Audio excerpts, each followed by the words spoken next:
Good afternoon, children. Good afternoon, Miss. ಈ ದಿನ ನಾವು ಒಂದು ಹೊಸ ವಿಷಯದ ಬಗ್ಗೆ ತಿಳ್ಕೊಳ್ಳೋಣ. ವಿಷಯ ಹೊಸದಾದ್ರೂ ಸಹ ನೀವು ಬಳಸ್ತಾ ಇರುವಂತಹ ವಸ್ತುಗಳು ಏನಿಲ್ಲ ಇದೆ ನೋಡಿ. ಇಲ್ಲಿ ಜಾಮೆಟ್ರಿ ಬಾಕ್ಸ್ ಇದೆ. ಜಾಮೆಟ್ರಿ ಬಾಕ್ಸ್ ಅಲ್ಲಿ ಇರುವಂತದ್ದು ಏನಿದೆ? ಹಾ, ಇದೇನಿದು? ಎಲ್ಲ ಗೊತ್ತಿದೆ. ಇದೇನಿದು? ಹಾ, ಕೆಲವು ರಬ್ಬರ್ ಅಂತಿದ್ದೀರಾ, ಎರೇಸರ್ ಅಂತಿದ್ದೀರಲ್ವಾ? ನೋಡಿ, ಈ ಜಾಮೆಟ್ರಿ ಬಾಕ್ಸ್ ಅಲ್ಲಿ ಇರುವಂತಹ ಈ ವಸ್ತುಗಳಲ್ಲಿ ರೆಡ್ಡಿಕ್ಕಿಗೆ ಜಂಬ ಬರುತ್ತೆ. ಹಾ, ನಾನು ಚೆನ್ನಾಗಿದ್ದೀನಿ ನೋಡ್ಲಿಕ್ಕೆ, ನೋಡಿ ಹೀಗಿದ್ದೀನಿ, ರೆಡ್ ಕಲರ್ ಅಲ್ಲಿ ಕ್ಯಾಪ್ ಇದೆ, ಆ ತರದಲ್ಲಿ ರೆಡ್ಡಿಕ್ಕಿಗೆ ಒಂದ್ಸಲ ಜಂಬ ಬರುತ್ತೆ. ನಾನೇನ್ ಕಮ್ಮಿ, ಪೆನ್ಸಿಲಿಗಿಂತ ನಾನು ಚೆನ್ನಾಗಿದ್ದೀನಿ ಅಂತ ಹೇಳ್ತಾರೆ. ಆಗ ಸ್ಕೇಲ್ ಬರುತ್ತೆ. ನೋಡಿ, ನಾನು ಎಷ್ಟು ಟ್ರಾನ್ಸ್ಪರೆಂಟ್ ಆಗಿದ್ದೀನಿ, ಆ ಕಡೆ ಈ ಕಡೆ ನೋಡಿದ್ರೆ ಆ ಕಡೆ ಕಾಣ್ತಾ ಇದೆ, ಪಾರದರ್ಶಕವಾಗಿದ್ದೀನಿ, ಹಾಗಾಗಿ ನಾನೇ ಚೆನ್ನಾಗಿದ್ದೀನಿ ಅಂತ ಹೇಳುತ್ತೆ. ಈ ಪೆನ್ಸಿಲ್ ಹೇಳುತ್ತೆ, ನೀವು ಏನ್ ಹಾಗೆ ಜಂಬ ಕೊಚ್ಕೊಳ್ತೀರಾ, ನೋಡಿ ನಾನು ಹೊರಗಡೆ ನೋಡಿ ಎಷ್ಟು ಗ್ರೀನ್ ಆಗಿದ್ದೀನಿ, ಆದ್ರೆ ನಾನು ಮತ್ತೆ ಬಾಯಿ ಬಿಟ್ರೆ ಮತ್ತೆ ಬ್ಲ್ಯಾಕ್ ಕಲರ್ ಅಲ್ಲೇ ಬರೀತಾ ಹೋಗ್ತೀನಿ. ನನ್ನ ಹತ್ರ ಡಿಫ್ರೆಂಟ್ ಆಗಿ ಒಂದು ಶಕ್ತಿ ಇದೆ ಅನ್ನುವಂಥದ್ದು. ನೋಡ್ಲಿಕ್ಕೆ ಒಂಥರ ಇದ್ರು, ನಾನು ಬರೆಯುವಾಗ ಒಂದು ರೀತಿಯಲ್ಲಿ ಬರೀತೀನಿ ಅಂತ ಅದು ಹೇಳೋದು. ಆಗ ರಬ್ಬರ್ ಹೇಳುತ್ತೆ, ನೋಡಿ ನಾನು ಎಷ್ಟು ಪುಟ್ಟಾಗಿದ್ದೀನಿ, ಎಷ್ಟು ಉಪಯೋಗಕರವಾಗಿ ಕೆಲಸವನ್ನ ಮಾಡ್ತೀನಿ, ನಾನೇ ಶ್ರೇಷ್ಠ ಅಂತ ಹೇಳುತ್ತೆ. ಹಾಗೆ ಹೀಗೆ ಎಲ್ಲಕ್ಕೂ ಸಹ ಒಂದೊಂದು ರೀತಿಯಲ್ಲಿ ನಾನು ಶ್ರೇಷ್ಠ ಅಂತಿರೋದು. ಆಗ ಡಸ್ಟರ್ ಹೇಳುತ್ತೆ, ನೋಡಿ ನಾನು ನೋಡ್ಲಿಕ್ಕೆ ಹೆಂಗಿದ್ದೀನಿ, ಡಸ್ಟರ್ ಶಾಲೆಯಲ್ಲಿ ಎಲ್ಲ ಶಿಕ್ಷಕರಿಗೂ ಸಹ ವಿದ್ಯಾರ್ಥಿಗಳಿಗೂ ಸಹ ನಾನು ತುಂಬ ಹೆಲ್ಪ್ ಮಾಡ್ತೀನಿ ಅಂತ. ಆಗ ಚಾರ್ಟ್ ಹೇಳುತ್ತೆ, ನಾನು ನೋಡ್ಲಿಕ್ಕೆ ಚೆನ್ನಾಗಿದ್ದೀನಿ, ಬೆಳಕೊಡ್ತೀನಿ ಅಂತ ಹೇಳ್ತಾ ಇದ್ದಾರೆ. ಆದಷ್ಟು ಎಲ್ಲ ನೋಡ್ಲಿಕ್ಕೆ ಹೇಗಿದ್ದೀವಿ ಅನ್ನುವಂಥದ್ದೇ ಹೇಳ್ತಾ ಇದ್ದಾರೆ. ಆಗ ಈ ರೀತಿ ಹೇಳಬೇಕಾದ್ರೆ ಸಡನ್ ಆಗಿ ಎಲ್ಲವೂ ಸಹ ಹೇಳ್ತಾ ಜಗಳ ಸ್ಟಾರ್ಟ್ ಮಾಡ್ಕೊಂಡ್ಬಿಡ್ತಾರೆ. ಭೂಮಿ ಮೇಲೆ ಇರುವಂತ ಎಲ್ಲ ವಸ್ತುಗಳು ಸಹ ಹೇಳ್ಬೇಕಾದ್ರೆ ಈಗ ಸಪೋಸ್ ಇದನ್ನ ನಾನೇ ಹೇಳ್ತಿದ್ದೀನಿ, ಅವುಗಳಿಗೆ ಬಾಯಿಗಿದ್ರೆ ಈಗೆಲ್ಲ ನಾನ್ ಮೇಲು ಅಂತ ಹೇಳಿದ್ರೆ ಏನಾಗ್ತಾ ಇತ್ತು, ಜಗಳ ಆಗ್ತಾ ಇತ್ತು. ಡಸ್ಟರು ಇವು ಎಲ್ಲ ಸೇರ್ಕೊಂಡು ಅದ್ರ ಬಗ್ಗೆ ಹೇಳ್ತಾ ಇದ್ರೆ ಜಗಳ ಆಗ್ತಾ ಇತ್ತು. ಆದ್ರೆ ಈಗ ಜಗಳ ಆಡ್ತಾ ಇಲ್ಲ, ಯಾಕೆಂದ್ರೆ ಅದಕ್ಕೆ ಮಾತಾಡ್ಲಿಕ್ಕೆ ಬರಲ್ಲ. ಆದ್ರೆ ಇವುಗಳು ಏನು ಇದುವರೆಗೂ ನಮ್ಮ ಮುಖಾಂತರ ಮಾತಾಡ್ಸಿದ್ವಲ್ಲ, ಇದು ಈ ಎಲ್ಲವನ್ನ ನಾವು ಗಮನಿಸಿದಾಗ ನಾವು ಅಂತೀವಿ ಯಾವುದೂ ಸಹ ಯಾವುದೂ ಸಹ ಗ್ರೇಟ್ ಅಲ್ಲ, ಹಾಗಾದ್ರೆ ಯಾವುದೂ ಸಹ ಕಡಿಮೆನೂ ಅಲ್ಲ. ಹಾಗಾದ್ರೆ ಇದ್ರಲ್ಲಿ ಏನಪ್ಪಾ ಅಂತ ಹೇಳಿದ್ರೆ, ಈ ಎಲ್ಲ ವಸ್ತುಗಳು ಸಹ ನೋಡ್ಲಿಕ್ಕೆ ಹೇಗಾದ್ರೂ ಇರ್ಲಿ, ಈಗ ನಾವು ನೋಡ್ತಾ ಇರುವಂತಹ ಅಥವಾ ನಿಮ್ಮ ಸುತ್ತಮುತ್ತ ಈಗ ನಾನು ತೋರಿಸಿದ್ಬಿಟ್ಟು ನೀನ್ ಯಾವ್ದು ನೋಡ್ತೀಯಪ್ಪ, ನಿಂಗೆ ಯಾವ್ದಾದ್ರು ಒಂದು ವಸ್ತು ನೆನಪಾದ್ರೆ ಹೇಳಪ್ಪ. ಯಾವ್ದಾದ್ರು ನಿಂಗೆ ಯಾವ್ದಾದ್ರು ವಸ್ತು ಏನ್ ನೋಡಿದ್ಯೋ ಒಂದು ವಸ್ತು ಯಾವ್ದಾದ್ರು ಹೆಸರು ಜೋರಾಗಿ ಹೇಳಿ. ಬೆಂಚ್ ನೋಡಿದಾನಂತೆ. ರಮ್ಯ ಯಾವ್ದಾದ್ರು ಒಂದು ವಸ್ತು ಹೇಳಮ್ಮ, ಯಾವ್ದಾದ್ರು ಹೇಳ. ನಾ ಸ್ಕೇಲ್ ನಾನು ಹೇಳಿದ್ದೀನಿ, ಅದು ಬಿಟ್ಟು ಬೇರೆ ಯಾವ್ದಾದ್ರು ಒಂದು ವಸ್ತು ಹೇಳಿ. ನಿಮ್ಗೆ ಏನ್ ಕಾಣಿಸ್ತಾ ಇದೆ ಇಲ್ಲಿ? ಚೈನ್, ವೆರಿ ಗುಡ್, ಚೈನ್ ಆಗಿರ್ಬೋದು. ಹಾಗೆ ಸುಭಾಷ್ ಚೇರ್, ಚೇರ್ ಆಗಿರ್ಬೋದು. ಯಾವುದೇ ವಸ್ತುಗಳನ್ನ ನಾವು ತೆಗೆದುಕೊಂಡ್ರೆ ಈಗ ಆ ಎಲ್ಲ ವಸ್ತುಗಳು ಸಹ ಒಂದಕ್ಕೊಂದಕ್ಕೆ ಜಗಳ ಮಾಡ್ತಾ ಇದೆ ಅಂತ ಹೇಳಿದ್ರೆ, ಆ ಜಗಳ ಮಾಡುವಂತಹ ವಸ್ತುಗಳನ್ನೆಲ್ಲ ನಾವು ನೋಡಿದಾಗ ನಾವು ವಿಜ್ಞಾನದ ವಿದ್ಯಾರ್ಥಿಗಳಾದಂತಹ ನಾವು ಏನ್ ಹೇಳ್ಬೋದಪ್ಪ ಅಂದ್ರೆ, ಯಾವ ವಸ್ತುಗಳು ಅಂತಹ ಏನ್ ಶ್ರೇಷ್ಠ ಅಲ್ಲ, ಯಾಕೆಂದ್ರೆ ಎಲ್ಲವೂ ತಮ್ಮದೇ ಆದಂತಹ ಗುಣ ಹೊಂದಿರುತ್ತೆ. ಆದ್ರೆ ಈಗ ನಾವು ನೋಡಿದ್ದು ಅಥವಾ ನೀವು ಹೇಳಿದಂತಹ ಎಲ್ಲ ವಸ್ತುಗಳು ಸಹ ಏನಪ್ಪಾ ಅಂದ್ರೆ, ಎಲ್ಲ ವಸ್ತುಗಳು ಅತ್ಯಂತ ಚಿಕ್ಕದಾದ ಯಾವುದರಿಂದ ಮಾಡಲ್ಪಟ್ಟಿದೆ, ಕಣಗಳಿಂದ ಮಾಡಲ್ಪಟ್ಟಿದೆ. ಈಗ ನಾವು ನೋಡುವಂತಹ ಡಸ್ಟರ್ ಆಗಿರ್ಬೋದು, ಕ್ಯಾಂಡಲ್ ಆಗಿರ್ಬೋದು, ಪೆನ್ಸಿಲ್ ಆಗಿರ್ಬೋದು, ರಬ್ಬರ್ ಆಗಿರ್ಬೋದು, ಎಲ್ಲವೂ ಸಹ ಯಾವುದರಿಂದ ಮಾಡಲ್ಪಟ್ಟಿದೆ, ಸರಳ ಕಣಗಳಿಂದ ಮಾಡಲ್ಪಟ್ಟಿದೆ. ಹಾಗಾದ್ರೆ ನೀವು ನೋಡ್ತಾ ಇರುವಂತಹ ನೀವು ನೋಡಿರುವಂತಹ ಯಾವುದಾದ್ರೂ ಒಂದು 4 ವಸ್ತುಗಳ ಹೆಸರು ಬರೆಯಪ್ಪ ಬೋರ್ಡ್. ಯಾವ್ದಾದ್ರು ನಿಮ್ಗೆ ಕಾಣುವಂತ ಸುತ್ತಮುತ್ತಲಿನದು ಯಾವ್ದಾದ್ರು ಏನಾಗಲ್ಲ, ಹೆಸರು ಬರೀ ಬರೋಣ. ಬಾ ಯಾವ್ದಾದ್ರು ಈಗ ನಾನು ಹೇಳಿದ್ನಲ್ಲ, ರಬ್ಬರೇ ಬರಿಬೋದು, ಯಾವ್ದಾದ್ರು ಬರಿಬೋದು. ಬಾ ಏನಾಗಲ್ಲ, ಯಾವ್ದಾದ್ರು. ಈಗ ಬೇರೆಯವರು ಸಹ ಬರ್ತಾರೆ. ಧನುಷ್ ಬರುತ್ತೆ ಅಲ್ಲ, ಮಹೇಶ್ ಬರಿ, ಯಾವ್ದಾದ್ರು ಬರೆಯಮ್ಮ. ಯಾವ ವಸ್ತು ಆಗುತ್ತಾ ಹೊರಗಡೆ ಬರುವುದು?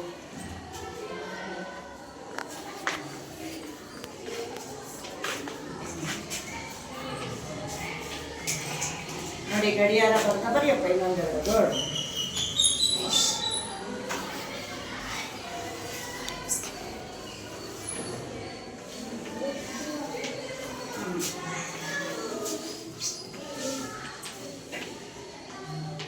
ಪುಸ್ತಕ ಇಬ್ರು ಪುಸ್ತಕ ಇರ್ಲಿ ಇಬ್ರಿಗೆ ಒಟ್ಟಿಗೆ ಒಂದೇ ಐಡಿಯಾ ಬಂದಿದೆ ಇರ್ಲಿ. ಆಯ್ತಪ್ಪ ಮಹೇಶ. ನೀನ್ ಬರೆಯಪ್ಪ ನವಾಜ್.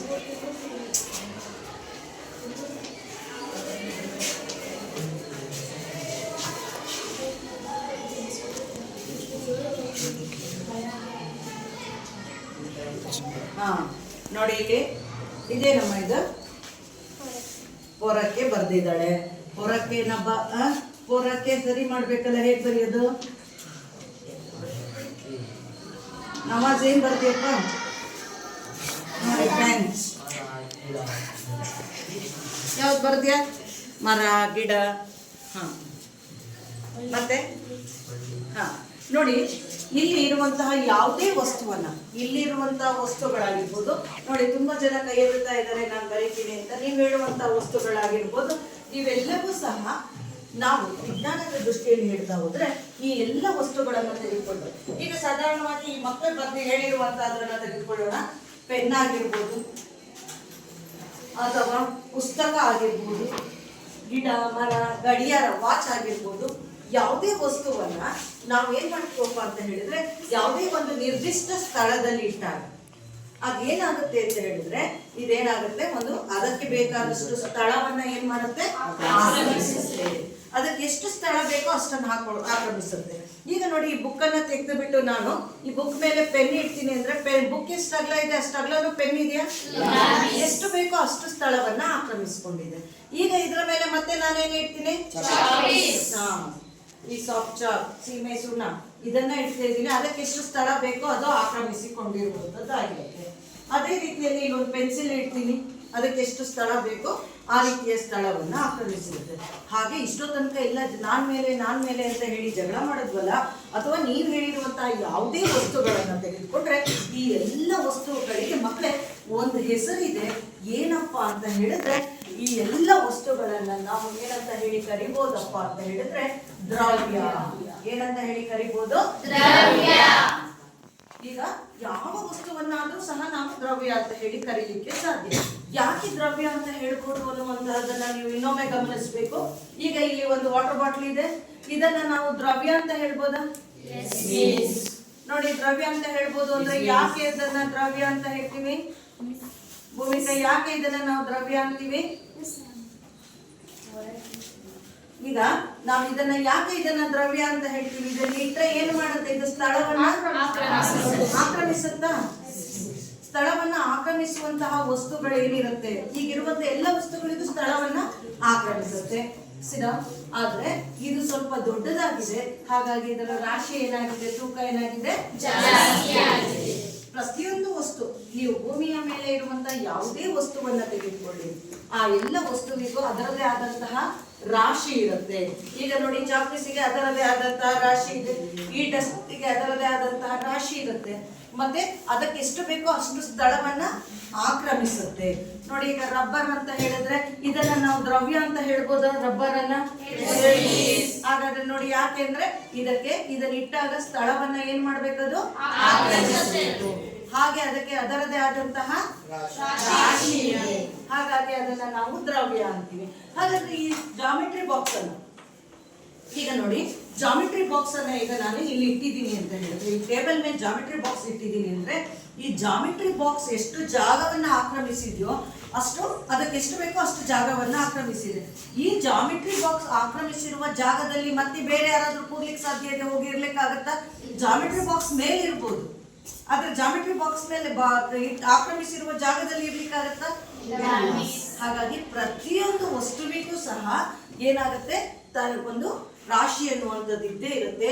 ಪ್ರತಿಯೊಂದು ವಸ್ತುವು ಸಹ ಸ್ಥಳವನ್ನ ಆಕ್ರಮಿಸುತ್ತೆ. ಯಾವ ವಸ್ತು ಸ್ಥಳವನ್ನ ಆಕ್ರಮಿಸುತ್ತೋ, ರಾಶಿಯನ್ನ ಹೊಂದಿರುತ್ತೋ, ಅದನ್ನ ನಾವು ಏನಂತ ಹೇಳಿ ಕರಿಬಹುದು? ದ್ರವ್ಯ ಅಂತ ಹೇಳ್ಬೋದು. ಹಾಗಾದ್ರೆ ನಾನೀಗ ನಿಮಗೆ ಕೇಳ್ತಾ ಹೋಗ್ತೀನಿ, ದ್ರವ್ಯಕ್ಕೆ ಒಂದು ಉದಾಹರಣೆ ಕೊಡಿ ಅಂತ ಹೇಳಿ ಕೇಳ್ತೀನಿ. ದ್ರವ್ಯಕ್ಕೆ ಒಂದು ಉದಾಹರಣೆ ಯಾರು ಹೇಳ್ತೀರಾ? ಉದಾಹರಣೆಯನ್ನ ಯಾರು ಹೇಳ್ತೀರಾ? ಲಿಖಿತ ಹೇಳ್ತಾನೆ, ಹೇಳಪ್ಪ ಲಿಖಿತ. ಒಂದು ದ್ರವ್ಯಕ್ಕೆ ಒಂದು ಉದಾಹರಣೆ. ಕಾರ್ ಹೇಳ್ತಾ ಇದ್ದಾನೆ, ದ್ರವ್ಯಕ್ಕೆ ಉದಾಹರಣೆ ಆಗತ್ತೆ ಮಕ್ಳೇ? ಒಂದು ಕಾರ್ ಹೇಳಿದ್ದು ಯಾಕೆ ಉದಾಹರಣೆ ಆಗತ್ತೆ? ಹಾ, ಹಾಗಾದ್ರೆ ತಸ್ಮಿಯ ಹೇಳ್ತಾಳೆ ಇನ್ನೊಂದು ಉದಾಹರಣೆ ಮೇಡಮ್. ಕಲ್ಲು, ವೆರಿ ಗುಡ್. ಜನ ಏನು? ಕಿವಿ, ಕಿವಿ ಓಲೆ. ಕಿವಿ ಓಲೆ ಆಗತ್ತಾ? ಕಿವಿ ಓಲೆ ಆಗತ್ತಲ್ವಾ? ಕಿವಿಯಲ್ಲಿ ಅದು ತನ್ನದೇ ಆದಂತಹ ಸ್ಥಳವನ್ನ ಏನ್ ಮಾಡಿರುತ್ತೆ? ಆಕ್ರಮಿಸಿರುತ್ತೆ. ಅದರದ್ದೇ ಆದಂತಹ ರಾಶಿಯನ್ನ ಹೊಂದಿರುತ್ತೆ. Very good. ಮತ್ತೆ ರಾಜಿನ ಲಿಪ್ಸ್ಟಿಕ್ ನೋಡಿ, ಹುಡುಗಿಯರೆಲ್ಲ ಯಾವ್ದನ್ನ ತಗೊಳ್ತಾ ಇದಾರೆ ದ್ರವ್ಯಕ್ಕೆ? ಲಿಪ್ಸ್ಟಿಕ್ ಸ್ಥಳವನ್ನ ಆಕ್ರಮಿಸುತ್ತಾ? ಲಿಪ್ಸ್ಟಿಕ್ ನ ಇಡೀ ಇದನ್ನ ಇಟ್ಟು ಸಹ ಆಕ್ರಮಿಸುತ್ತೆ. ಲಿಪ್ಸ್ಟಿಕ್ ಬಣ್ಣವನ್ನ ತೆಗೆದುಕೊಂಡು ಹಚ್ಚಿದ್ರು ಸಹ ಸ್ಥಳವನ್ನ ಆಕ್ರಮಿಸುತ್ತೆ. ಹಾಗಾದ್ರೆ ಈಗ ನೀವು ಹೇಳಿದಂತಹ ಉದಾಹರಣೆಯನ್ನ ಇವೆಲ್ಲವನ್ನ ಒಟ್ಟಾರೆಯಾಗಿ ನಾವೇನಂತ ಹೇಳ್ಬೋದು? ಹಾಗಾದ್ರೆ ಈಗ ಯಾರಾದ್ರೂ ಒಬ್ರು ದ್ರವ್ಯ ಅಂದ್ರೆ ಏನು ಅಂತ ಹೇಳ್ಬೋದು. ಮಹೇಶ್ ಹೇಳ್ತೀಯಪ್ಪ, ದ್ರವ್ಯ ಅಂದ್ರೆ ಏನು? ದ್ರವ್ಯ ಅಂದ್ರೆ ಸ್ಥಳವನ್ನು ಆಕ್ರಮಿಸುತ್ತೆ, ತನ್ನದೇ ಆದ ರಾಶಿ. Good, very good. ಕ್ಲಾಪ್ ಮಾಡಿ.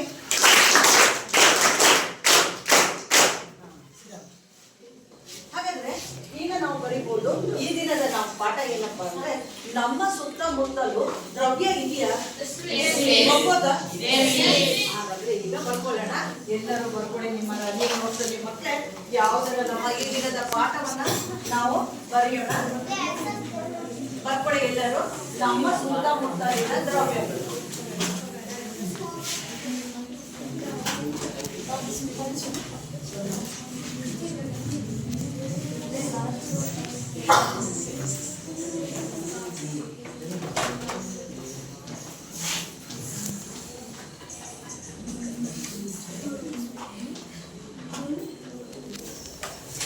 ಹಾಗಾದ್ರೆ ಈಗ ನೀವು ಬರೀತಾ ಹೋಗ್ತೀರ, ಬರ್ಕೊಂತಾ ಇದ್ದೀರಾ ಅಂತ ಅನ್ಕೊಳ್ತೀನಿ.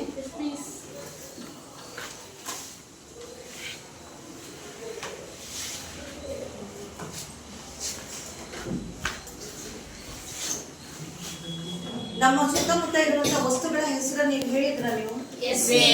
ಹಾಗಾದ್ರೆ ಇರುವಂತಹ ಎಲ್ಲ ವಸ್ತುಗಳನ್ನ ನಾವು ದ್ರವ್ಯ ಅಂತ ಹೇಳಿ ಕರಿಬಹುದು.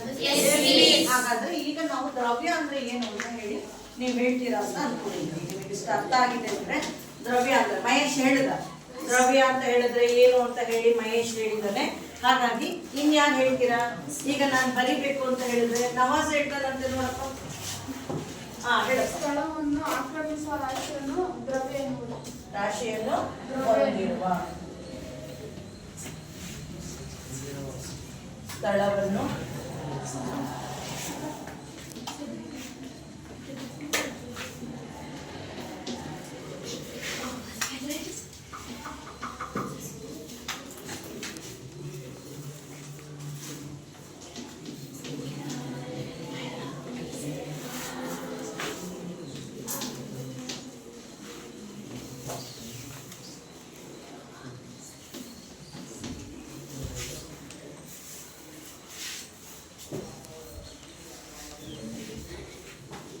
ಸಿಮ್ರನ್ ಓದಮ್ಮ ಏನ್ ಬರ್ತಿದ್ದೀನಿ ಅಂತ.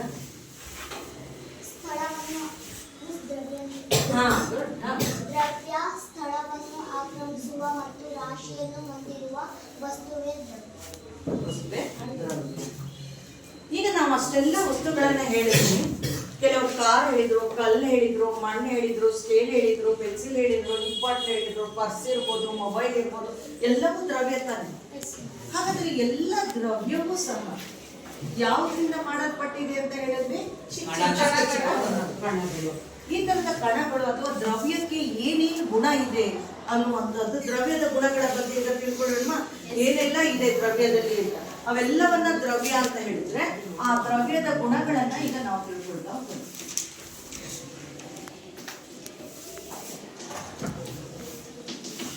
ದ್ರವ್ಯದ ಗುಣ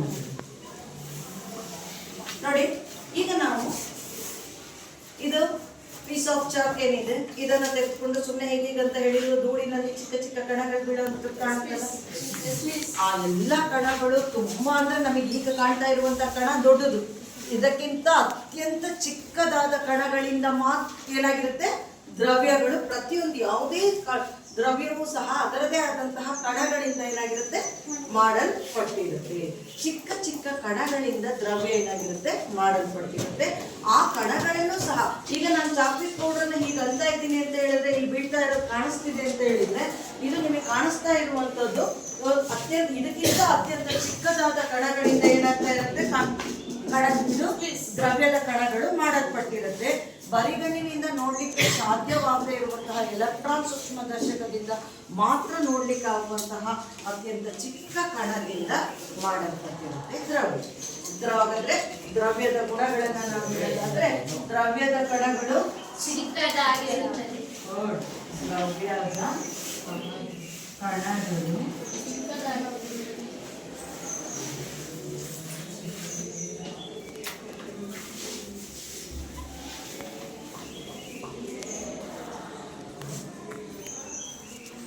ಇನ್ನೊಂದು ಗುಣವನ್ನ ಪ್ರಯೋಗದ ಮೂಲಕ ತಿಳ್ಕೊಳ್ಳೋಣ. ದ್ರವ್ಯದ ಗುಣಗಳಲ್ಲಿ ಇನ್ನೊಂದು ಇದನ್ನ ನಾವೇನ್ ಮಾಡೋಣಪ್ಪ ಅಂತ ಹೇಳಿದ್ರೆ ಪ್ರಯೋಗದ ಮೂಲಕ ತಿಳ್ಕೊಳ್ತಾ ಹೋಗೋಣ. ಈಗ ನೋಡಿ ಮಕ್ಕಳೇ, ಇದೇನಿದು ಬೀಕರ್. ಏನಿದು ಬೀಕರ್ ನಲ್ಲಿ ಈಗ ನಾನು ಸ್ವಲ್ಪ ನೀರನ್ನ ತಗೊಂಡಿದ್ದೀನಿ. ಏನ್ ತಗೊಂಡಿದ್ದೀನಿ? ಕೀರ್ತನ ಬಾರಮ್ಮ. ಈಗ ಇದಕ್ಕೆ ಸ್ವಲ್ಪ ಬೀಕರಿಗೆ ಸ್ವಲ್ಪ ನೀರನ್ನ ಹಾಕ್ತಾಳೆ. ಈಗ ಕೀರ್ತನ ಏನಾಗ್ತಿದ್ದಾಳೆ ನೋಡ್ರಿ, ಏನಾಗ್ತಾ ಇದ್ದಾಳೆ? ಹಾಕ್ತಾ ಇದ್ದಾಳೆ. ಬಾರಮ್ಮ, ನೀರು ಎಷ್ಟಿದೆ ಅಂತ ನೋಡ್ಬಿಟ್ಟು ಅದನ್ನ ನೀನೀಗ ಒಂದು ಸ್ಕೆಚ್ ಪೆನ್ ಅಲ್ಲಿ ಗುರುತು ಮಾಡ್ತಾಳೆ. ಎಷ್ಟು ಲೆವೆಲ್ ಅಲ್ಲಿ ಇದೆ ನೀರು ಅಂತ ಹೇಳಿ ಗುರುತು ಮಾಡ್ತಾಳೆ. ಕಣ್ಣಾಳತೆಯಲ್ಲಿ ನೋಡ್ತಾ ಇದ್ದಿ. ಬೀಕರನ್ನ ಆ ಕಡೆ ಕರಿಯಾಗಿ ಇಟ್ಕೊಳ್ಬೇಕು. ನೋಡಿ, ಅದು ಕಾಣ್ಬೇಕು, ಬೆರಳು ಅಡ್ಡ ಬರಬಾರ್ದು ಅಂತ ಇರ್ತಾನೆ. ಪ್ರಣಾಳ ಎಲ್ಲ ಇಟ್ಕೊಳ್ತೀವಲ್ಲ, ಇಂಥ ರೀತಿಯಲ್ಲಿ ನೀನು ಇಟ್ಕೊಳ್ತಾ ಹೋಗ್ಬೇಕು. ಹೇಗೆ ಇಟ್ಕೊಳ್ಬೇಕು, ಆಗ ಅವರಿಗೆಲ್ಲರಿಗೂ ಕಾಣುತ್ತೆ. ಸ್ವಲ್ಪ ಕಾಣಿಸ್ತಾ ಇದೆಯಾ?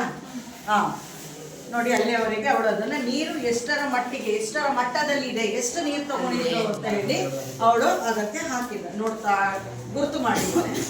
ಈಗ ಒಂದು ಸ್ಪ್ಯಾಚುಲಾದ ಸಹಾಯದಿಂದ, ಇದು ಸ್ಪ್ಯಾಚುಲಾ, ಈ ಸ್ಪ್ಯಾಚುಲಾದ ಸಹಾಯದಿಂದ ಇದೇನಮ್ಮ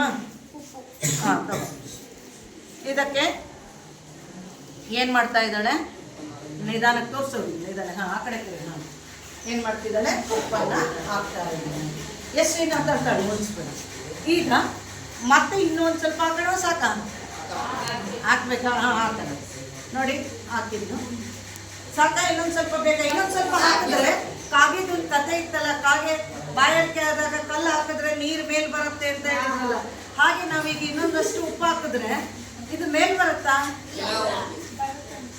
ನೀರ್ ಮೇಲ್ ಬರುತ್ತಾ ಕೆಳಗೆ ಹೋಗುತ್ತಾ? ಬರಲ್ವಾ? ಬರುತ್ತೆ ಅಂತ ಹೇಳ್ತಾ ಇದ್ದೀರಾ? ನೋಡಿ, ನೀವು ಅಷ್ಟೇ ಮನೆಯಲ್ಲಿ ಒಂದ್ಸಲ ಗಮನಿಸಿ ನೋಡಿ. ಈಗ ನೋಡಿ, ಅವಳು 3 ಚಮಚ ಉಪ್ಪು ಹಾಕಿದಾಳೆ. ನೀರಿನ ಮಟ್ಟ ಜಾಸ್ತಿ ಆಗಿದೆಯಾ? ಇಲ್ಲ. ಬರುತ್ತೆ ಮಿಸ್ ಅಂತ ಹೇಳಿದ್ಲು, ಅವಳೇ ಹೇಳ್ತಾ ಇದ್ದಾಳೆ. ಈಗ ಪ್ರಯೋಗ ಮಾಡಿದ್ರಲ್ಲಿ ಸ್ಪ್ಯಾಚುಲಾದಲ್ಲಿ ಚೆನ್ನಾಗಿ ತಿರುಗಿಸು. ಇನ್ನೂ ಒಂದ್ ಸ್ವಲ್ಪ ಹಾಕೋಣ ಬೇಕಾದ್ರೆ. ನೀರಿನ ಮಟ್ಟ ಜಾಸ್ತಿ ಆಗಿದೆಯಾ? ಅವಳೇ ಹೇಳ್ತಾ ಇದ್ದಾಳೆ ಇಲ್ಲ ಅಂತ ಹೇಳಿ. ಹಾಗಾದ್ರೆ ನೋಡಿ, ಇಲ್ಲಿ ನೀರಿನ ಮಟ್ಟ ಏನಾಗಿಲ್ಲ, ಜಾಸ್ತಿ ಆಗಿಲ್ಲ. ನೀರಿನ ಮಟ್ಟ ಜಾಸ್ತಿ ಆಗಿಲ್ಲ ಅಂದ್ರೆ ನಾವು ಹಾಕಿದ ಉಪ್ಪು ಎಲ್ಲೋಯ್ತು ಮಕ್ಕಳೇ? ಅದು ಕರಗಿ ಎಲ್ಲೋಯ್ತು? ನೀರಲ್ಲೇ ಕರಗಿದೆ. ಕರಗಿ ನೀರಿನಲ್ಲಿಯೇ ಅದು ಇದೆ. ಆದ್ರೆ ನೀರಿನ ಮಟ್ಟ ಜಾಸ್ತಿ ಆಯ್ತಾ? ನೀರಿನ ಮಟ್ಟ ಜಾಸ್ತಿ ಆಗಿದೆಯಾ? ಇಲ್ಲ.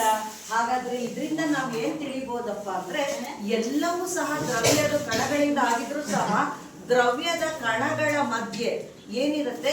ಖಾಲಿ ಜಾಗ ಇರುತ್ತೆ. ಖಾಲಿ ಜಾಗ, ಆ ಸ್ಥಳಾವಕಾಶ ಇರುತ್ತೆ ನೀರಿನ ಅಣುಗಳ ಮಧ್ಯೆ. ಈಗ ನಾವಿಲ್ಲಿ ನೀರು ಮತ್ತೆ ಉಪ್ಪು ತಗೊಂಡಿದ್ದೀವಿ, ಆದ್ರೆ ಇದೇ ಗುಣವನ್ನ ಎಲ್ಲದಕ್ಕೂ ದ್ರವ್ಯಕ್ಕೂ ಹೇಳ್ತಾ ಇದ್ದೀವಿ. ದ್ರವ್ಯದ ಕಣಗಳ ಮಧ್ಯೆ ಖಾಲಿ ಸ್ಥಳಾವಕಾಶ ಇರುತ್ತೆ. ಅದರಲ್ಲಿ ನೀವು ಹಾಕಿರುವಂತಹ ಉಪ್ಪು ಏನಾಗಿದೆ? ಹೋಗಿ ಸೇರ್ಕೊಂಡು ನೀರಿನಲ್ಲಿ ಕರಗಿ ಇರುವಂತಹ ಖಾಲಿ ಜಾಗದಲ್ಲಿ ಹೋಗಿ ಅದು ಕೂತಿದೆ. ಹಾಗಾಗಿ ನೀರಿನ ಮಟ್ಟ. ಹಾಗಾದ್ರೆ ಈಗ ಇನ್ನೊಂದು ಗುಣವನ್ನ ತಿಳಿಬಹುದು. ದ್ರವ್ಯವು ಕಣಗಳಿಂದ ಆಗಿದೆ ಅಂತ ಗೊತ್ತಾಗಿದೆ. ಹಾಗಾದ್ರೆ ದ್ರವ್ಯವು ಕಣಗಳಿಂದ ಆಗಿದೆ, ಜೊತೆಯಲ್ಲಿ ದ್ರವ್ಯದ ಇನ್ನೊಂದು ಗುಣ ಏನು? ದ್ರವ್ಯದ ಕಣಗಳ ಮಧ್ಯೆ ಬರ್ಕೊಡಿ ಈಗ ಎರಡನೇ ಗುಣ ಹೇಳ್ತೀರ ಕೀರ್ತನ ಅದನ್ನ ಹೇಳ್ತಾಳೆ. ಈಗ ನೋಡೋಣ ಎರಡನೇ ಗುಣ ಹೇಳ್ತಾಳೆ. ದ್ರವ್ಯದ ಕಣಗಳ ಮಧ್ಯೆ ಖಾಲಿ ಸ್ಥಳಾವಕಾಶವಿರುತ್ತದೆ. ದ್ರವ್ಯದ ಕಣಗಳ ಮಧ್ಯೆ ಖಾಲಿ ಸ್ಥಳಾವಕಾಶವಿದೆ.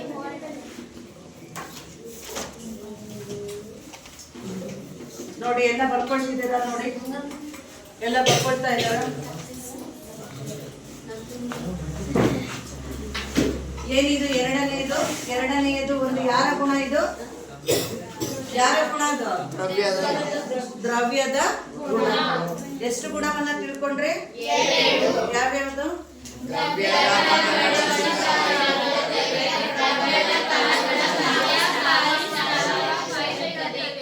ದ್ರವ್ಯದ ಕಣಗಳ ನಡುವೆ ಖಾಲಿ ಸ್ಥಳಾವಕಾಶ ಇರುತ್ತದೆ.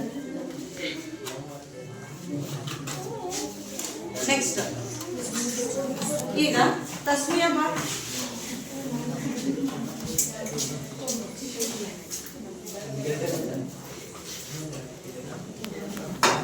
ದ್ರವ್ಯದ ಕಣಗಳು ಚಿಕ್ಕದಾಗಿದೆ ಅಂತ ಹೇಳಿ ನಾವು ಹಾಗೆ ಹೇಳಿದ್ವಿ. ಈಗ ನಾವೇನ್ ಮಾಡ್ತಾ ಹೋಗೋಣ ಅಂತ ಹೇಳಿದ್ರೆ ಮೇಕರಿಗೆ ಹಾಕ್ಬೇಕಿತ್ತು. ಈಗ ಇದನ್ನ ಸ್ವಲ್ಪ ಇದಕ್ಕೆ ಹಾಕೋಣ. ಸ್ವಲ್ಪ ತಾಳೆ ಸ್ಪ್ಯಾಚುಲ ಅವ್ರು ತಗೊಂಡು ಅನ್ಸುತ್ತೆ.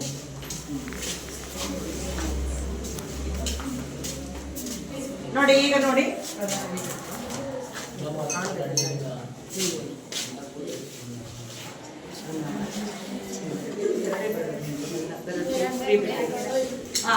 ನೋಡಿ ಈಗ ಕೆನಾಳದಲ್ಲಿ ಏನ್ ತಗೊಂಡಿದ್ದಾಳೆ? ನೀರನ್ನ ತೆಗೆದುಕೊಂಡು ಇದಕ್ಕೆ ಸ್ವಲ್ಪ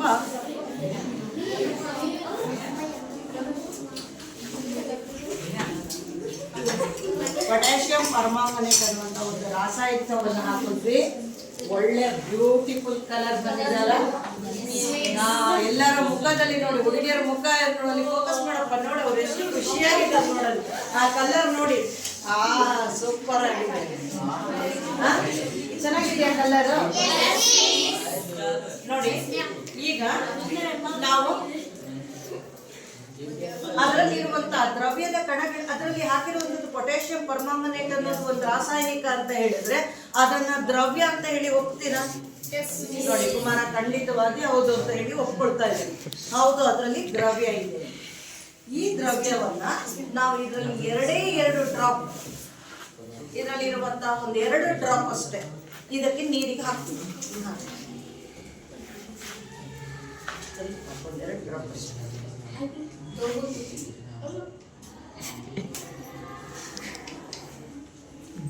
ಮಂಜುನಾಥ್ ನೋಡಿ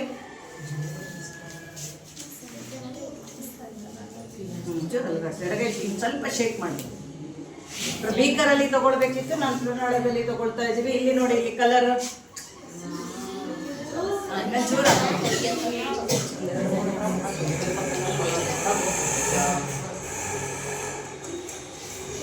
ನೋಡಿ ನಿಧಾನಕ್ಕೆ ಹೋಗ್ತಾ ಇದೆ. ನೋಡಿ ಹಾಕಿರುವ ಕಣ ನಿಧಾನವಾಗಿ ಇಲ್ಲಿ ಚಲಿಸ್ತಾ ಇದೆಯಾ? ಚಲಿಸ್ತಿದ್ಯಾ? ಇಲ್ಲ, ನೀನ್ ಸ್ವಲ್ಪ ಹಿಂದಕ್ಕೆ ಹೋಗಪ್ಪ. ಅವರಲ್ಲಿ ನೋಡ್ತಿದ್ದರು ನೋಡಿ, ಇಲ್ಲಿ ಕಾಣಿಸ್ತಿದ್ಯಾ? ಕೆಳಗ್ ಬರ್ತಾ ಇದೆಯಲ್ಲ? ಹಾಗಾದ್ರೆ ಅದ್ರಲ್ಲಿ ಇರುವಂತ ದ್ರವ್ಯದ ಕಣಗಳು ಚಲಿಸ್ತಾ ಇದೆ ತಾನೆ? ಹೋಗ್ತೀರಾ ಇಲ್ವಾ? ಹಾಗಾದ್ರೆ ಇನ್ನೊಂದು ಗುಣವನ್ನ ಬರಿಬಹುದಲ್ಲ, ದ್ರವ್ಯದ ಕಣಗಳು ಯಾವಾಗ್ಲೂ ಸಹ ನಿರಂತರ ಏನಾಗ್ತಾ ಇರುತ್ತೆ? ಈಗ ನಾವು ಇಲ್ಲಿ ನೋಡಿ ಇದನ್ನ ತಗೊಂಡಿದ್ದು ನೋಡಿ, ಇನ್ನು ಹೋಗ್ತಾ ಇದೆ. ಜಾಗ ಜಾಸ್ತಿ ಇಲ್ಲ, ಬೇಕರಲ್ಲಿ ಆಗಿದ್ರೆ ಬೇಗ ಹೋಗ್ತಿತ್ತು. ಇದರಲ್ಲಿ ಜಾಸ್ತಿ ಇತ್ತಿತ್ತು. ಇದರಲ್ಲಿ 2 ಡ್ರಾಪ್ ಅಷ್ಟೇ, ಒಂದ್ ಸ್ವಲ್ಪ ತಗೊಂಡಿದ್ದೀನಿ. ಇದನ್ನ ಪುನಃ ಇದಕ್ಕೆ ಹಾಕ್ತೀನಿ. ಬನ್ನಿ ಯಾರು ಬನ್ನಿ. ನೋಡಿ ಈಗ ಫುಲ್ ಆಗಿದೆಯಲ್ಲ, ಇದರಿಂದ ಒಂದು ಕಾಲು ಭಾಗದಷ್ಟು.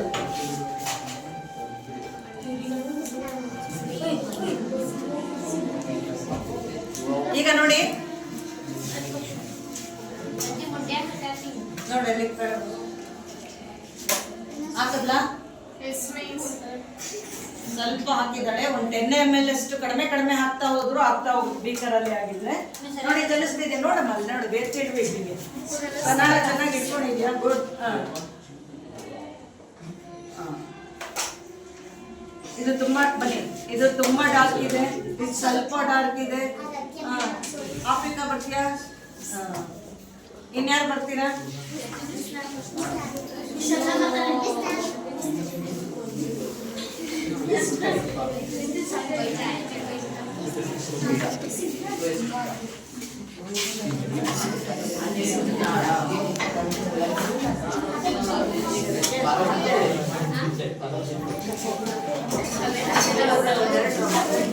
ನೋಡಿ, ನಾವಿಲ್ಲಿ ಇಷ್ಟನ್ನು ಹಾಕಿಲ್ಲ. ಇದ್ರಲ್ಲಿರುವ ಎರಡು ಒಂದು ಸ್ವಲ್ಪ ಇದಕ್ಕೆ ಹಾಕಿದ್ವಿ, ಇದ್ರಲ್ಲಿರುವ ಸ್ವಲ್ಪ ಹನಿಯನ್ನ ಇದಕ್ಕೆ ಹಾಕಿದ್ವಿ.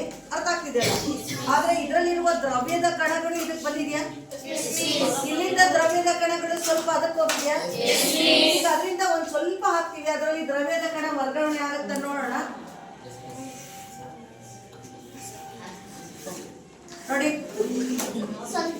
ಸ್ವಲ್ಪ ವರ್ಗಾವಣೆ ಆಗಿದೆ ಅಲ್ವಾ? ಹಾಗಾದ್ರೆ ಒಂದು ನೋಡಿ, ನಾವೀಗ ಒಂದು ಆಕ್ಚುಲಿ ಪ್ರಯೋಗ ಹೇಗೆ ಮಾಡ್ಬೇಕಿತ್ತಂದ್ರೆ, ಇದರಲ್ಲಿ 100 ml 100 ml ತಗೊಂಡ್ರೆ ಅರ್ಥ ಆಗ್ತಿದೆಯಲ್ಲ?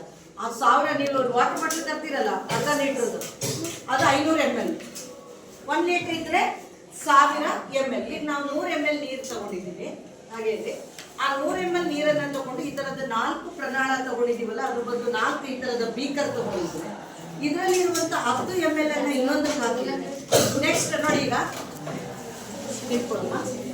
4 ಬೀಕರ್ ಇದೆ ಅಂತ ಅನ್ಕೊಳ್ಳೋಣ. 4 ಬೀಕರ್ ಅಲ್ಲಿ ಈ ಒಂದು ಬೀಕರು 100 ml ಇದೆ, ಇದರಿಂದ 10 ml ಅನ್ನ ಇದಕ್ಕೆ ಹಾಕಿದ್ದೀನಿ, ಇದರಿಂದ 10 ml ಅನ್ನ ಇದಕ್ಕೆ ಹಾಕಿದ್ದೀನಿ, ಇದರಿಂದ 10 ml ಇದಕ್ಕೆ ಹಾಕಿದ್ರೆ ದ್ರವ್ಯದ ಕಣಗಳಲ್ಲಿ ಕಡಿಮೆ ಹನಿ ನೀರಿನಲ್ಲೂ ಸಹ ಆ ಪೊಟ್ಯಾಷಿಯಂ ಪರ್ಮಾಂಗನೇಟ್ ಕಣ ಇದೆ ತಾನೆ. ಆದ್ರೆ ದ್ರವ್ಯದ ಕಣಗಳು ಎಷ್ಟು ಚಿಕ್ಕದಾಗಿದೆ ಅಂತ ಹೇಳಿ ಗೊತ್ತಾಗುತ್ತಲ್ವಾ? ಜೊತೆಗೆ ದ್ರವ್ಯದ ಕಣಗಳು ಚಲಿಸುತ್ತೆ ಅನ್ನೋದು ನಿಮಗೆ ಗೊತ್ತಾಗಿದೆ. ಇನ್ನೂ ಒಂದ್ಸಲ ದ್ರವ್ಯದ ಕಣಗಳ ಚಲನೆಯನ್ನ ಬೇಕಾದ್ರೆ ನಾವು ನೋಡೋಣ. ನೋಡಿ, ದ್ರವ್ಯದ ಕಣಗಳು ಚಲಿಸುತ್ತೆ ಎನ್ನುವಂಥದ್ದು. ವಾಟರ್ ಬಾಟಲ್ ನೀರು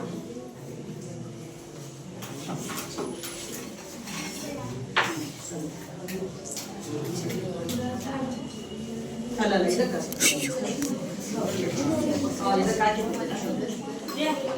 ಈಗ ನೋಡಿ, ಅದಕ್ಕೆ ಬೀಕರ್ಗೆ ಹಾಕೋಬೇಕಿತ್ತು. ಈಗ ದ್ರವ್ಯದ ಕಣಗಳು ಚಲಿಸುತ್ತೆ ಅನ್ನುವಂಥದ್ದು ಬೀಕರ್ಗಿಂತ ನಿಮಗೆ ಇದರಲ್ಲಿ ತುಂಬಾ ಚೆನ್ನಾಗಿ ಕಾಣಿಸುತ್ತೆ. 1 ಡ್ರಾಪ್ ಅಷ್ಟು ಹಾಕೋಣ ಸಾಕು. ನೋಡಿ, ಒಂದೇ ಒಂದು ಡ್ರಾಪ್ ಹಾಕ್ತಾರೆ. ಬೇಬಿ ಬಾಕ್ ಕಾಯಿಗೆ ಕನ್ನಡ ಕಾಣಲಿ. ಗಮನಿಸಿ, ಮಕ್ಕಳನ್ನ ಫೋಕಸ್ ಮಾಡು. ಅದೇ ಸಲ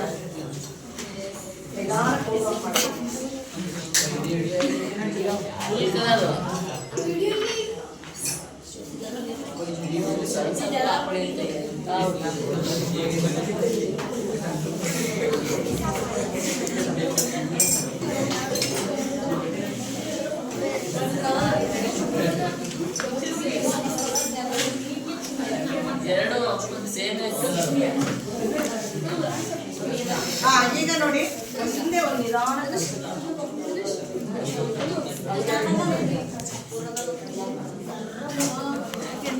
ಈಗ ನೋಡಿ, ದ್ರವ್ಯದ ಕಣಗಳು ಚಲಿಸುತ್ತಾ ಇಲ್ಲ ನೋಡೋಣ, ಆಯ್ತಾ?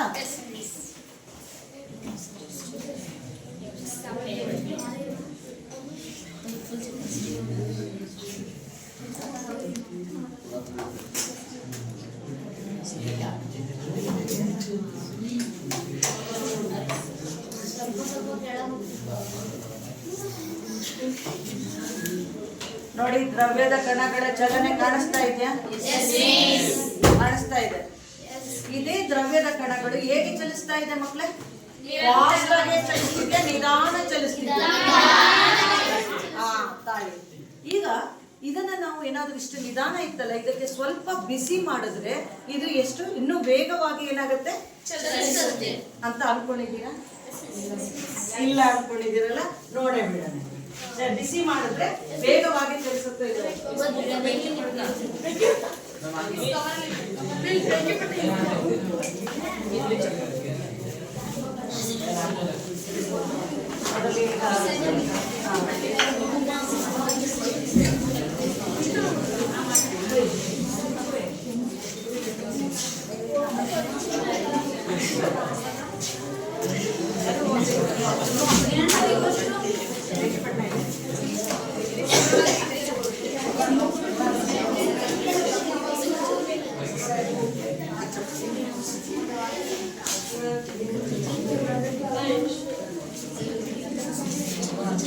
ನೋಡಿ ಇದಕ್ಕೆ ಈಗ ನೀವು ಒಂದು ಚೇರ್ ಮೇಲೆ ಕೂತಿದ್ದೀರಾ ಅಂತ ಅನ್ಕೊಳ್ಳೋಣ ಮಕ್ಕಳೇ. ನೀವು ಒಂದು ಚೇರ್ ಮೇಲೆ ಕೂತಿದ್ದೀರಾ, ಆರಾಮ್ ಕೂತಿರ್ತೀರಾ. ಕೆಳಗಡೆಯಿಂದ ಚೇರನ್ನ ಬಿಸಿ ಮಾಡ್ತಾ ಇದೀವಿ ಅಂತ ಅನ್ಕೊಳ್ಳೋಣ. ಸ್ವಲ್ಪ ಹೊತ್ತು ಬಿಸಿ ಆಗ್ತಾ ಇದ್ದಾಗ ನೀವೇನ್ ಮಾಡ್ತೀರಾ? ಸ್ವಲ್ಪ ಹೊತ್ತು ಬಿಸಿ ಆಗ್ತಿದ್ದಾಗ ನೀವೇನ್ ಮಾಡ್ತೀರಾ ಮಕ್ಕಳಿಗೆ? ಎದ್ದು ಹೋಗ್ತಾ ಇರ್ತೀರಾ. ಈಗ ನೀವು ಒಂದು ಚೇರ್ ಮೇಲೆ ಕೂತಿದ್ದೀರಾ, ಏನ್ ಆರಾಮಿದ್ದೀರಾ?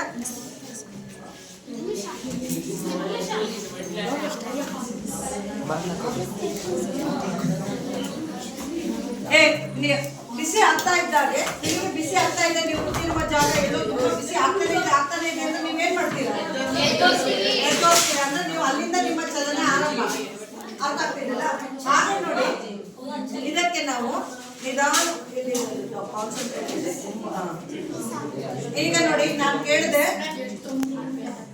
ದ್ರವ್ಯದ ಕಣಗಳು ಚಲಿಸುತ್ತೆ ಅಂತ ಗೊತ್ತಾಗಿದೆ ನಿಮಗೆ.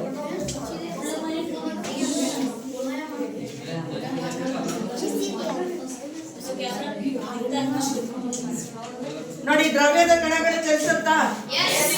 ನೋಡಿ, ಇದನ್ನೇನಾದ್ರು ಸ್ವಲ್ಪ ನಾವು ಇದು ನಿಧಾನಕ್ಕೆ ಬರ್ತಿದೆ ಅಲ್ಲ, ಇದಕ್ಕೊಂದು ಸ್ವಲ್ಪ ಬುಡ ಬಿಸಿ ಮಾಡಿದ್ರೆ, ಶಾಖ ಕೊಟ್ರೆ ಬೇಗ ಚಲಿಸತ್ತಾ? ನೋಡಿ, ಈಗ ಎಷ್ಟು ಬೇಗ ಬರುತ್ತೆ ಅನ್ನೋದು ಇನ್ನೊಂದು ಸ್ವಲ್ಪ ಹೊತ್ತು ನೋಡ್ತಾ ಹೋಗಿ, ಮೇಲಿರೋದೆಲ್ಲ ಬಂದ್ಬಿಡುತ್ತೆ. ಬಂತ ಇಲ್ಲ?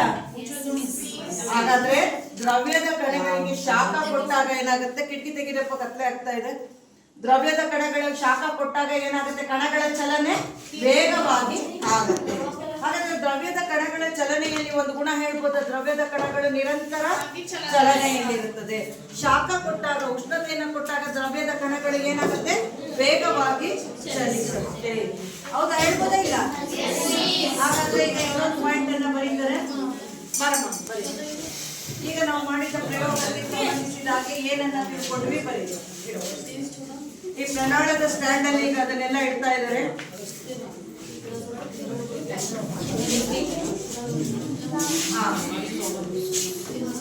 ಸುಷ್ಮಿತಾ, ನಾವೀಗ ಏನ್ ಪ್ರಯೋಗ ಮಾಡಿದ್ದು? ಏನು ಪ್ರಯೋಗ ಮಾಡಿದ್ದಮ್ಮ? ಒಂದು ಪ್ರಣಾಳ ತಗೊಂಡ್ವಿ, ಅದಕ್ಕೆ ದ್ರವ್ಯದ ಕಣ ಹಾಕಿದ್ವಿ. ಏನಾಯ್ತದ? Very good. ಏನಾಯ್ತು? ಚಲನೆ ಆಯ್ತು. ಆ ನಿರಂತರ ನಿರಂತರ ಚಲನೆ ಆಯ್ತು. ಅದಕ್ಕೆ ಶಾಖ ಕೊಟ್ಟಾಗ ಏನಾಯ್ತು ಮಂಜುನಾಥ? Very good. ಏನಾಯ್ತು? ವೇಗವಾಗಿ ಏನಾಯ್ತು? ಚಲನೆ. ಹಾಗಾಗಿ ಈಗ ಬರ್ದಿರೋಂಥದ್ದು ಇಲ್ಲಿ ಬರ್ದಿಯಲ್ವ ಕೀರ್ತನೆ? ಏನ್ ಬರ್ದಿದ್ಯಾ ಹೇಳು? ಹಾ, ಮತ್ತೆ ಇನ್ನೊಂದು ಪಾಯಿಂಟ್ ಬರೀ. ಇನ್ನೊಂದು ಮಾಡಿದ್ರಲ್ಲ ಪ್ರಯೋಗ, ದ್ರವ್ಯದ ಕಣಗಳು ಅಲ್ಲ, ದ್ರವ್ಯದ ಕಣಗಳು ಏನು ಶಾಖ ಕೊಟ್ಟಾಗ, ದ್ರವ್ಯದ ಕಣಗಳಿಗೆ ಶಾಖ ಕೊಟ್ಟಾಗ ಹೇಳ್ತಾ ಇದ್ದಾರೆ ನೋಡಿ. ಹೇಳಮ್ಮ ಸಿಮ್ರಾನ್. ಕಣಗಳಿಗೆ ಶಾಖ ಕೊಟ್ಟಾಗ ಹೇಳು.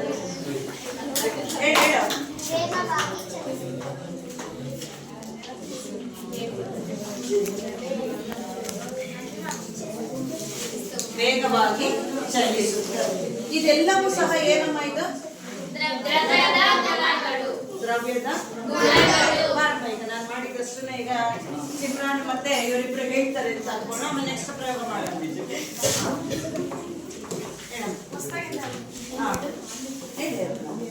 ಇವತ್ತೇನ್ ತಿಳ್ಕೊಂಡಿದ್ದೀರಾ? ಈಗ ಅದನ್ನ ಹೇಳ್ತಾ ಹೋಗ್ಬೋದು. ಯಾವುದೇ ವಸ್ತು ಸ್ಥಳವನ್ನ ಆಕ್ರಮಿಸಿ ಮತ್ತು ರಾಶಿಯನ್ನ ಹೊಂದಿದರೆ ಆ ವಸ್ತುವನ್ನ ದ್ರವ್ಯ. ಉದಾಹರಣೆಗೆ ಚಾಕ್ ಪೀಸ್ ಮತ್ತೆ ಪೆನ್ಸಿಲ್, ಮರ, ಚೇರ್, ಪುಸ್ತಕ. ದ್ರವ್ಯದ ಗುಣಗಳು. ದ್ರವ್ಯದ ಕಣಗಳು ಅತ್ಯಂತ ಚಿಕ್ಕದಾಗಿರುತ್ತೆ. ಉದಾಹರಣೆಗೆ ಈ ಚಾಕ್ ಪೀಸಿನ ಪುಡಿ ಅಥವಾ ಇನ್ಯಾವುದೇ ವಸ್ತುವನ್ನು ತೆಗೆದುಕೊಂಡ್ರು ಕಣಗಳು ಅತ್ಯಂತ ಚಿಕ್ಕದಾಗಿರುತ್ತೆ. ಸುಮ್ಮನೆ ತೋರಿಸಿರುವಂತದ್ದಷ್ಟೇ. ಚಾಕ್ಪೀಸಿನ ಪುಡಿಯಲ್ಲಿರುವಂತಹ ಕಣಗಳು ನಮಗೆ ಕಣ್ಣಿಗೆ ಕಾಣಿಸ್ತಾ ಇದೆ, ಆದ್ರೆ ದ್ರವ್ಯದಲ್ಲಿರುವಂತಹ ಕಣಗಳು ಅತ್ಯಂತ ಚಿಕ್ಕದಾಗಿರುತ್ತೆ ಎನ್ನುವಂಥದ್ದು ನೀವು ನೋಡ್ತಾ ಹೋಗಿದ್ದೀರಾ. ಪ್ರತಿಯೊಂದು ಹನಿಯಲ್ಲೂ ಸಹ ಕಣಗಳು ಇದ್ದೇ ಇದ್ದು ಕಲರ್ ಏನಾಗುತ್ತೆ ಇಲ್ಲಿ ಚೇಂಜ್ ಆಗ್ತಾ ಇರುವಂತದ್ದು, ಕಡಿಮೆ ಬಣ್ಣ ಬರ್ತಾ ಇದೆ. ಅಂದ್ರೆ ದ್ರವ್ಯದ ಕಣಗಳು ಏನಾಗ್ತಾ ಇದೆ? ಕಡಿಮೆ ಏನಾಗ್ತಾ ಇದೆ? ಇಲ್ಲಿ ವರ್ಗಾವಣೆ ಆಗ್ತಾ ಇರೋದ್ರಿಂದ ಒಂದು ಸಣ್ಣ ಹನಿಯಲ್ಲೂ ಸಹ ದ್ರವ್ಯದ ಕಣ ಉಳಿದಿರುತ್ತೆ ಎನ್ನುವಂಥದ್ದು ಇಲ್ಲಿ ಕಾಣಿಸ್ತಾ ಇದೆ. ನೆಕ್ಸ್ಟ್, ದ್ರವ್ಯದ ಕಣಗಳ ಮಧ್ಯೆ ಖಾಲಿ ಸ್ಥಳ. ನೀನ್ ಹೇಳಮ್ಮ. ದ್ರವ್ಯದ ಕಣಗಳು ದ್ರವದ ಕಣಗಳ ಮಧ್ಯೆ ಖಾಲಿ ಸ್ಥಳಾವಕಾಶ ಇದೆ ಅಂತ ಹೇಗೆ ಗೊತ್ತಾಗ್ತಿರ್ತ ನನಗೆ? ಮಿಸ್ ಖಾಲಿ ಸ್ಥಳಗಳಲ್ಲಿ ನೀನೇನ್ ಮಾಡಿದ್ಯ ಅದರಲ್ಲಿ? ಪ್ರಯೋಗ ಮಾಡಿದ್ವಲ್ಲ, ಏನ್ ಮಾಡಿದ್ವಿ? ಈ ಕಡೆಗೆ ನೀರು ಹಾಕಿ ಸ್ವಲ್ಪ ಉಪ್ಪು ಹಾಕಿ ಕಲಿಸಿದ್ರೆ ಜಾಸ್ತಿ ಆಗಿಲ್ಲ, ಅದು ಎಷ್ಟಿತ್ತು ಅಷ್ಟೇ ಅಷ್ಟೇ ಇರುತ್ತೆ. ಹಾಗಾಗಿ ದ್ರವ್ಯದ ಕಣಗಳ ಮಧ್ಯೆ ಖಾಲಿ ಸ್ಥಳಾವಕಾಶ ಇದೆ.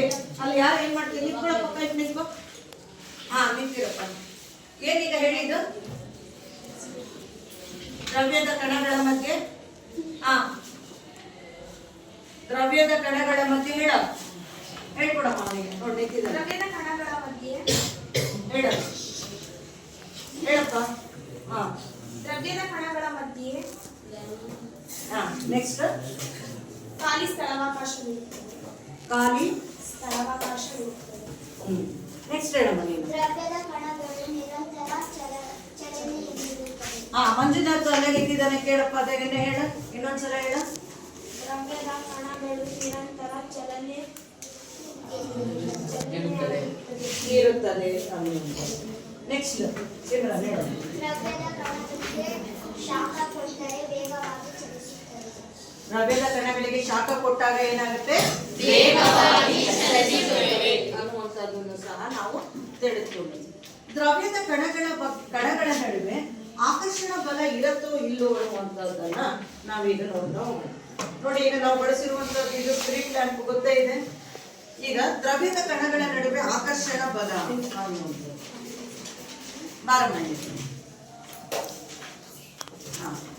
ಕುಮಾರ್ ಬರಪ್ಪ.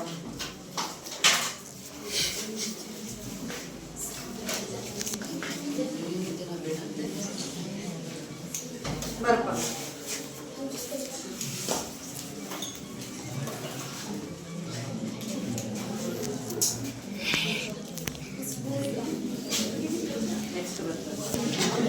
ನೋಡಿ, ಇವ್ರ ಕೈಯಲ್ಲೆಲ್ಲ ಏನೇನ್ ಕೊಟ್ಟಿದ್ದೀನಿ, ಇದೆಲ್ಲ ದ್ರವ್ಯ ಅಂತ ಹೇಳ್ಬೋದಾ? ಹೇಳ್ಬೋದಾ?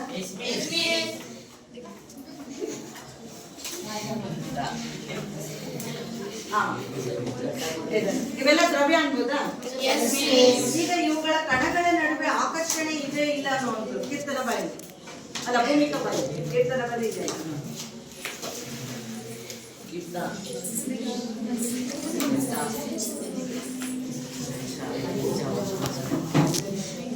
ನೀನ್ ನನ್ ಕೀರ್ತನ ಇದನ್ನೇ ಇಟ್ಕೊಟ್ಟ ಸರ್.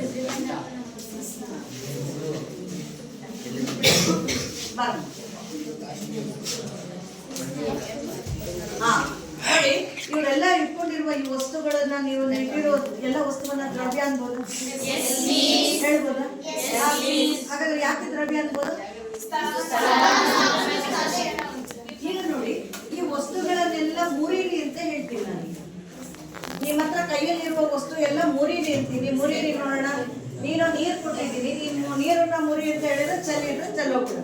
ಇನ್ನು ಉಳಿದವರೆಲ್ಲ ಮುರಿರಿ, ನೀ ಸ್ಕೇಲ್ ಮುರಿದಾಕ್ಬೇಡ ಅಂತ. ಇನ್ನು ಉಳಿದವರೆಲ್ಲ ಅದನ್ನ 2 ಪೀಸ್ ಮಾಡಿ. ಆಗತ್ತಾ? ನೋಡಿ, ಅವಳು ಮುರಿದ್ರು, ಚಾಕ್ಲೇಟ್ಸ್ ಮುರಿದ್ರು. ಇಲ್ಲಿ ಟ್ರೈ ಮಾಡ್ತಾ ಇದ್ದಾಳೆ, ರಬ್ಬರ್ ಅನ್ನ ಮುರಿಲಿಕ್ಕೆ ಆಗ್ತಾ ಇಲ್ಲ. ಯಾವ್ಯಾವ್ದು ಆಗ್ತಾ ಇಲ್ಲ, ಅವುಗಳಲ್ಲಿ ಕಣಗಳ ನಡುವೆ ಆಕರ್ಷಣ ಬಲ ಏನಾಗಿರುತ್ತೆ? ಜಾಸ್ತಿ ಇರುತ್ತೆ. ಈಗ ನೀರನ್ನ ನಾವು ಮತ್ತೆ ಏನ್ ಮಾಡ್ಬೋದು? ನಾವೀಗ ಅದನ್ನ ಚೆಲ್ಬೋದು, ಅಥವಾ ಇದನ್ನೇ ನಾವೀಗ ಮುರಿದ್ರೆ ಅಣುಗಳನ್ನ ಇಲ್ಲಿ ನಾವು ಸರಾಗವಾಗಿ ಏನ್ ಮಾಡ್ಬೋದು? ಚಲಿಸುವಂತೆ ಮಾಡ್ಬೋದು. ಅಲ್ಲಿ ಅಣುಗಳ ನಡುವೆ ಯಾಕೆ ಮುರಿಲಿಕ್ಕೆ ಆಗ್ಲಿಲ್ಲ ಅವರಿಗೆ? ಯಾರು ಹೇಳ್ತೀರಾ? ಯಾಕೆ ಅವರಿಗೆಲ್ಲ ಮುರಿಲಿಕ್ಕೆ ಆಗಿಲ್ಲ? ನೋಡಿ, ಇಲ್ಲಿ ಹೇಳ್ಕೊಂಡು ನೋಡ್ತಾ ಇದ್ದಾನೆ. ಅಣುಗಳ ನಡುವೆ ಏನಿದೆ?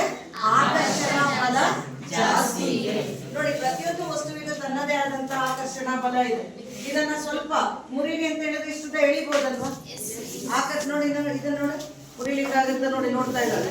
ಈ ಕೋಲನ್ನ ಕೊಟ್ರೆ ಈಗ ಮುರಿಲಿ ಅಂದ್ರೆ ಮುರಿದು ಬಿಡ್ತಾರೆ.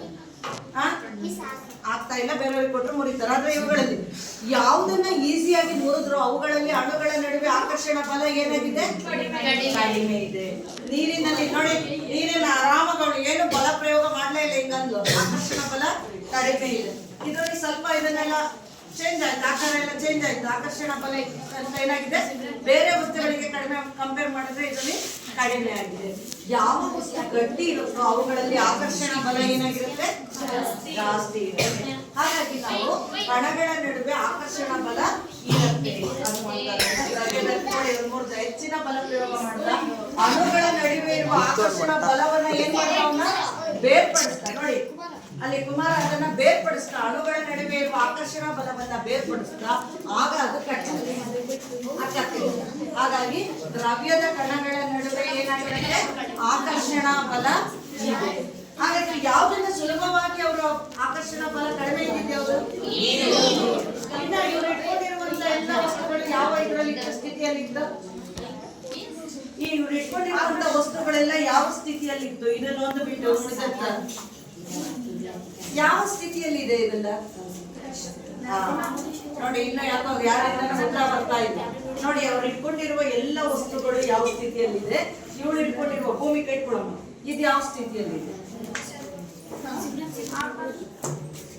ಹೇಳಪ್ಪ, ಇಲ್ಲಿರುವ ವಸ್ತುಗಳೆಲ್ಲ ಯಾವ ಸ್ಥಿತಿಯಲ್ಲಿದೆ? ಕ್ಲಾಸಲ್ಲಿ ಒಬ್ಬರಾದ್ರು ಸ್ಥಿತಿ ದ್ರವ್ಯದ ಕಣಗಳು ಪರಸ್ಪರ ಆಕರ್ಷಣೆ ಯಾವ ಸ್ಥಿತಿಯಲ್ಲಿದೆ ಮಕ್ಕಳೇ? ಈಗ ನೋಡಿ ಇದ್ರಲ್ಲಿ ಅಣುಗಳು ಬೇಗ ಚಲಿಸ್ತಾ ಇದೆ, ಅದ್ರಲ್ಲಿ ಅಣುಗಳು ಒಟ್ಟೊಟ್ಟಿಗಿದೆ.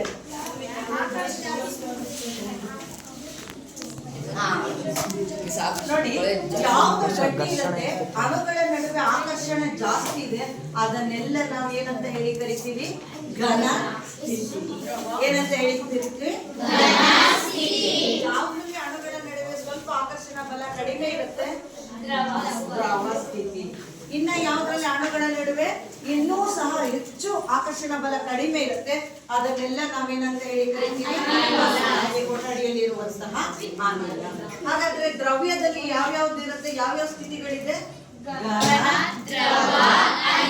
ಯಾರಾದ್ರೂ ಒಬ್ರು ಬರೀರಿ ದ್ರವ್ಯದ ಸ್ಥಿತಿಗಳು ಅಂತ ಬೋರ್ಡ್ ಮೇಲೆ, ಉಳಿದವರು ಕೂತ್ಕೊಳ್ಳಿ. ಅಲ್ಲೇ ಬರೀ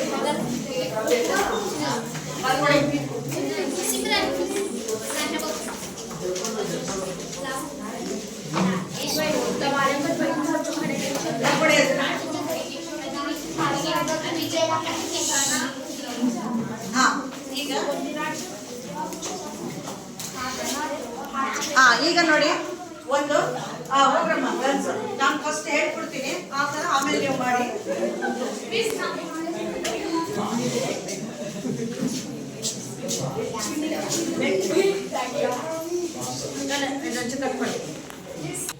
ಇಲ್ಲಿರುವಂತ ವಿದ್ಯಾರ್ಥಿನಿಯರು ದ್ರವ್ಯದ ಗುಣಗಳ ಬಗ್ಗೆ ಅರ್ಥ ಮಾಡ್ಕೊಂಡಿದ್ದಾರಂತೆ. ಅಭಿನಯದ ಮೂಲಕ ದ್ರವ್ಯದ ಗುಣಗಳನ್ನ ನಾವು ತಿಳಿಸ್ತೀವಿ ಮಿಸ್ ಅಂತ ಹೇಳಿದ್ದಾರೆ. ಹಾಗಾಗಿ ನಿಮ್ಮ ಹೆಸರನ್ನ ಹೇಳ್ಕೊಂಡು ಪರಿಚಯ ಮಾಡ್ಕೊಳ್ಳಿ. ನನ್ನ ಹೆಸರು ಆಫಿಕಾ. ನನ್ನ ಹೆಸರು ಭೂಮಿಕಾ. ನನ್ನ ಹೆಸರು ಕೀರ್ತನ್. ನನ್ನ ಹೆಸರು ತಸ್ಮಿಯಾ. ನನ್ನ ಹೆಸರು ಸುಷ್ಮಿತಾ. ನನ್ನ ಹೆಸರು ಶಬ್ನ. ದ್ರವ್ಯದ ಗುಣಗಳು. ಭೂಮಿಕಾ, ಮೊದಲನೇ ಪಾಯಿಂಟ್ ನೀನೇ ಹೇಳಿ ನೋಡೋಣ. ದ್ರವ್ಯ ಕಣಗಳು ಚಿಕ್ಕದಾಗಿದೆ. ದ್ರವ್ಯದ ಕಣಗಳು ಚಿಕ್ಕದಾಗಿರುತ್ತವೆ. ದ್ರವ್ಯ. ಹಾಗಾದ್ರೆ ದ್ರವ್ಯದ ಎರಡನೇ ಪಾಯಿಂಟ್ ಯಾವುದು? ದ್ರವ್ಯದ ಕಣಗಳ ಮಧ್ಯೆ ಖಾಲಿ ಸ್ಥಳಾವಕಾಶವಿರುತ್ತದೆ. ನೋಡಿ ದ್ರವ್ಯದ ಕಣಗಳ. ಸುಷ್ಮಿತಾ, ಮೊದಲನೇ ಪಾಯಿಂಟ್ ನೀನೇ ಹೇಳಿ. ದ್ರವ್ಯದ ಕಣಗಳು ನಿರಂತರವಾಗಿ ಚಲನೆ. ಕಣಗಳ ಚಲನೆ ತೋರಿಸ್ತಾ ಇದ್ದಾರೆ ನೋಡಿ ಮಕ್ಕಳೇ. ಹೌದಾ, ಸರಿ ಇದೆಯಾ? ನಾಲ್ಕನೇ ಪಾಯಿಂಟ್ ನೀನೇ ಹೇಳಿ. ದ್ರವ್ಯದ ಕಣಗಳು ಪರಸ್ಪರವಾಗಿ ಆಕರ್ಷಿಸುತ್ತವೆ.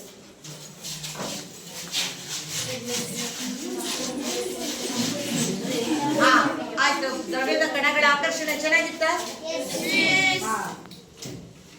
ಏನ್ ಅರ್ಥ ಆಯ್ತು ಮಕ್ಕಳಾಗಿದ್ರೆ? ಈಗ ಇವ್ರಿಗೆ ಕೇಳಿ ನೋಡಿ, ಈಗ ಒಂದೊಂದೇ ಗುಣವನ್ನ ನೀವು ಹೇಳಿದ್ದನ್ನ ಅವ್ರು ಹೇಳ್ತಾರೆ. ನೀವು ಫಸ್ಟ್ ಮಾಡಿ ತೋರಿಸಿ ಅವ್ರು ಯಾವ್ದು ಗುಣ ಅಂತ ಹೇಳ್ತಾರೆ. ಓಕೆನಾ? ನೀವು ಹೇಳ್ರಪ್ಪ ಆಯ್ತು, ಅವ್ರು ಯಾವ ಗುಣ ಅಂತ. ರೆಡಿ? ಇವ್ರು ಯಾವ್ದು ತೋರಿಸ್ತಾರೆ ಅದನ್ನ ಹೇಳ್ಬೇಕು. Very good. ದ್ರವ್ಯದ ಕಣಗಳು.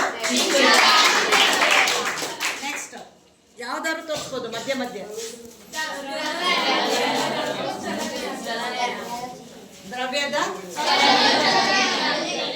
ದ್ರವ್ಯದ ಕಣಗಳು ಏನಾಗಿರುತ್ತೆ?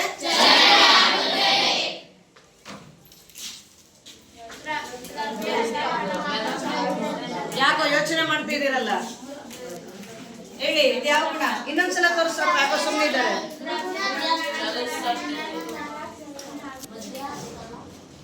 ಹೇಳಿ ಇದು ಯಾವ ಗುಣ? ದ್ರವ್ಯದ ಕಣಗಳ ಮಧ್ಯೆ. ಈಗ ನಾವು ಒಂದ್ ಸ್ವಲ್ಪ ಆಟ ಆಡಿಸ್ಬಿಡೋಣ ಅವರಿಗೆ. ಚಿಕ್ಕ ಕಣ, ಸ್ಥಳಾವಕಾಶ, ಕಣಗಳ ನಡುವೆ ಸ್ಥಳಾವಕಾಶ.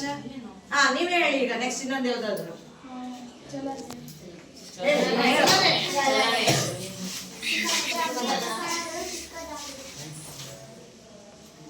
ದ್ರವ್ಯದ ಕಣಗಳಿಗೆ ಶಾಖ ಕೊಟ್ಟಾಗ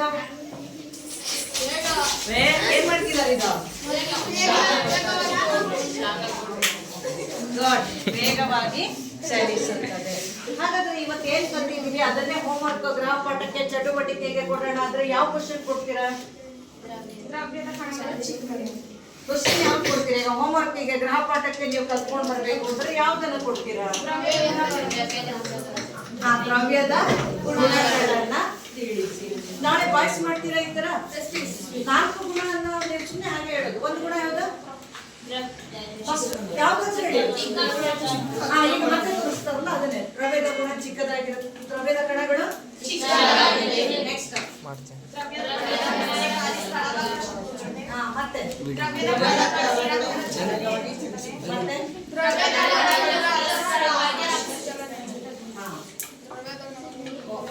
ಮಾಡ್ಕೊಳ್ಳಿ ಹೋಮ್ವರ್ಕ್ ಕ್ವಶನ್.